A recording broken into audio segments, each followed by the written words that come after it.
আজ ঠিক ভালো লাগছিল না, তাই দিদিকে বললাম চল না যাই একটু মাঠ থেকে ঘুরে আসি। যেতে যেতে দেখলাম খেজুর গাছে ভাড় পেতেছে রসের জন্য। রস অবশ্য প্রত্যেক বছরই খাই। হ্যাঁ, এটা ঠিক যে আগে যে পরিমাণে রস খেতে পারতাম এখন সেটা হয় না। কি আর করা যাবে, যেসব কাকুরা গাছ কাটতো তারা তো এখন আর নেই।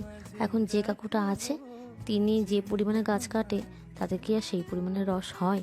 তারপরে আবার সেই রস থেকে তিনি ঝোলা গুড় পাটালি গুড় তৈরি করে সেগুলো আবার তিনি বিক্রি করেন, আর তাতেই তার সংসার চলে। তাই জন্য এখন আর তিনি অত সেই পরিমাণ রস দিতে পারেন না। আর এই যে এই জায়গাটা দেখতে পাচ্ছেন, এটাকে আমরা হাজরাতলা বলে থাকি। বৈশাখ মাসের শেষের দিন এখানে পুরো গ্রামের কল্যাণের জন্য পুজো করা হয়। এটা খুব পবিত্র একটা জায়গা আমাদের গ্রামের জন্য। আর এই যে ধান বোনার সিজন চলে এসছে, তাই ধান বনে দিয়েছে। আপনারা অবশ্য কম বেশি জেনে থাকবেন যদি দেবের আই লাভ ইউ মুভি দেখে থাকেন তো। তারপর বিকালের পড়ন্ত রোদে দিদিকে বললাম আমাকে কটা ছবি আর ভিডিও করে দে না রে। তাই ওর হাতের ক্যালমা দেখাচ্ছিল আর আমি পোজ দিচ্ছিলাম।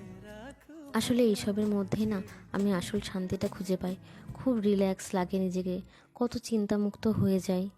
সূর্যটা যখন অস্ত যাচ্ছিল তখন খালি চোখে এত সুন্দর লাগছিল দেখতে, যা ক্যামেরায় কখনোই ধরা পড়বে না।